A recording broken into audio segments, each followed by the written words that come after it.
Today I'll be taking the genetic makeup of the Indominus Rex and switching it around to make something new. With art! The Indominus Rex is the most iconic part of the Jurassic World trilogy, ushering in a new focus on the sci-fi parts of the franchise, which were much more prominent in the books, for better or worse. The dinosaur was violent, intelligent, and an instantly memorable antagonist. The biggest controversy at the time surrounding it was the design. Many people found that it was generic and uninspired, while I myself found it fine and somewhat believable. Scratch that, I actually really like the Indominus' design. The oversaturation of the design style in media has definitely been annoying. What? What the fuck? On my original Redesigning Pop Culture Dinos video, I got a comment asking me to make my own version of the Ultimasaurus. Now that idea I really liked, but I settled with the Indominus for a pretty simple reason. It's jam-packed with genetic sources. There are 14 components according to the Jurassic Park wiki, so it gave me more wiggle room. This actually isn't my first attempt at this, but we'll get to that. To start off, what is the Indominus Rex made of?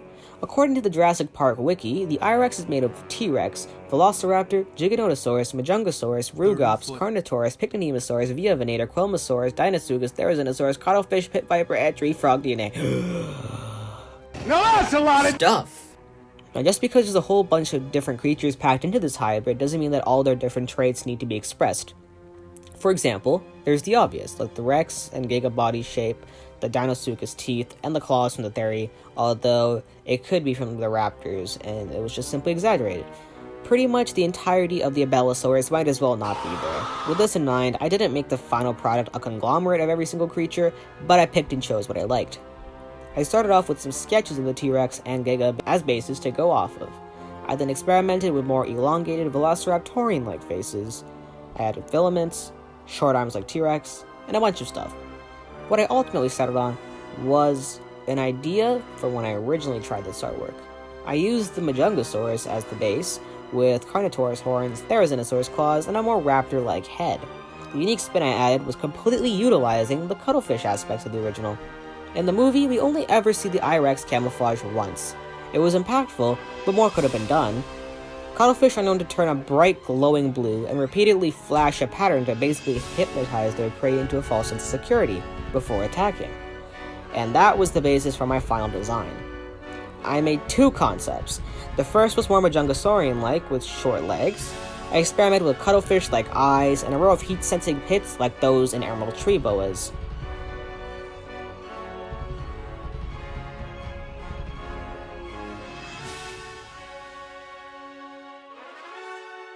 I also took inspiration from Vietnamese mossy frogs for the skin texture, with their bumps and lumps that aid in their camouflage, which the I-Rex, this new I-Rex, would be exploiting. I ultimately ended up not using these, or this design in general. Even though I do like it, it was way too complicated to be worth drawing again with all those textures. And since pit vipers were what was in the genome, I decided on a pit more similar to them. My second design was more...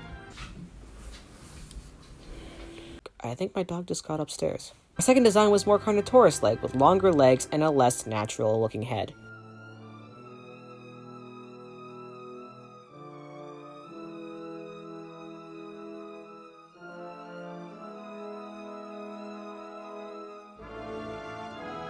Instead of mossy textures, I added the fringes seen on dragon snakes.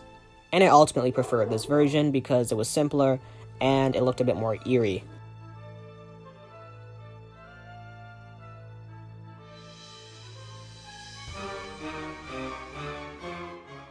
Now for the scene I would draw, I had several ideas, but I ultimately went with this one, because the raptors can't turn anymore because the Indominus Rex doesn't have Velociraptor as one of its primary sources of DNA. So, I'm going to use hypnosis. Ooh. Ay vey. Oh, let's actually get started. First order of business is, of course, the outline. Now, I came up with the idea for a composition where the I-Rex is coming in from the top right, similar but slightly different to what we see in the movie from certain angles, and it is not trying to communicate with the raptors, since raptor DNA is not part of its genetic makeup in a significant way, so it is on the offensive.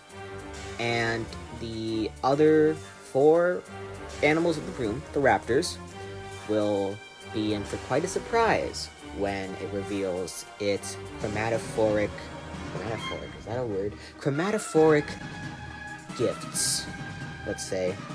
You may notice that this drawing is different than the one concept I made. And yeah, I added a Majungasaurus-like horn, and yeah, I just refused to get a consistent head. I tried to make it look as eerie as the concept, but it looks more natural now, so take that for what you will. Also, guys, I'm actually filming a drawing part of a video. You guys want to say something? Yeah, sure. What do you want to say? His house is... I'm not keeping that in. Yeah. Okay, you can remove his address, but can you at least keep the part where it calls him a domestic terrorist? Remove my name as well. It's still like the weird Okay, list okay, full okay, name okay, and address. okay, let me say this. The screen. The Weird List 91, okay, the Weird List 91 is a domestic terrorist and seeks to destroy all of Canada. Okay, he just wants to destroy all of Canada just for the spite of it. Just to spite Canada, he just wants to destroy it. Yeah, I don't like Canada. For whatever reason. Great. I don't. I'm keeping the whole thing in. I'm joking. I'm gonna get rid of a bunch of it. I could just like. Here. We could re-record it if you want. No, I'm just gonna cut out. But I don't really think he cares. Please let me know in the comments if you guys enjoy it when I have random cameos from friends in my videos.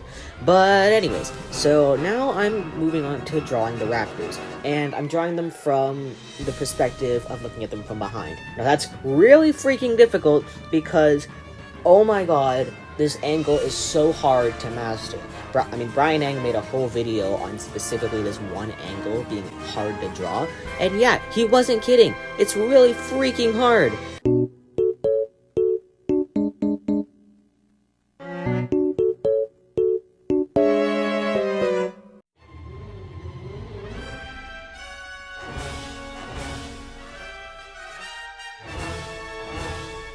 When it comes to Blue, I kind of have a slight grudge against her character just because of how anthropomorphized she's become in the movies. And Echo is the better raptor. She's a cool scar, her color palette is way cooler.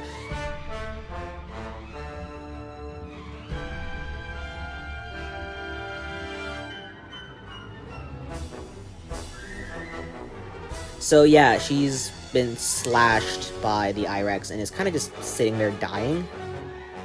Now the real tricky part in the coloring process was getting the glow to look right. Originally I used this paint pen and it was not working. It just did not look good. I had to scrape it all off.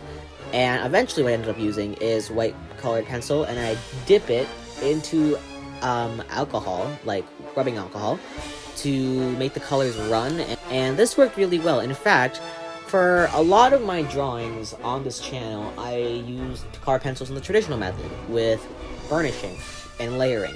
But here, because it was a big drawing with only colored pencil, I used one of my older techniques that I haven't done in a while because I haven't done any bigger artworks like this with color pencil, which is alcohol as a solvent. You take a bit of alcohol in a paintbrush, and you kind of just blend the colors. It works really well, covers large areas really easily, it gets rid of some of the wax bloom, and it just ends up looking really nice.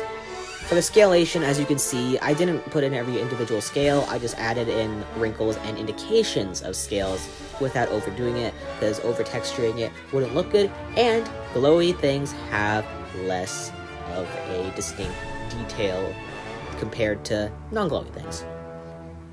And for the black, something that you may notice is I don't just put down straight black. I put down blues and browns before the black. And this gives the black more depth. It's like bluish or something, or not, unless there's no light at all.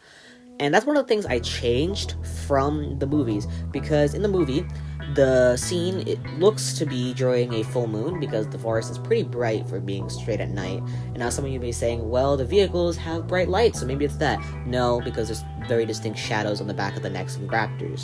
But here, I decided to make it closer to a new moon. So it's pitch black, except for the Irex lighting up the surrounding vegetation. And I think that made a really cool effect, made it look kind of eerie. And yeah, you're not going to hear too much more from me. I'm just going to continue coloring.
We have a problem here, folks.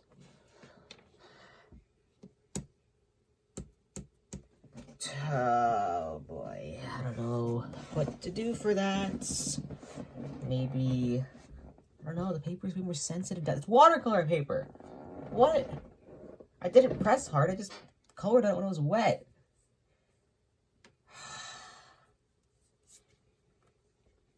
What do I do? Guess I'll just have to hide it. Stop flagging. That's probably the best I'm gonna get. Okay.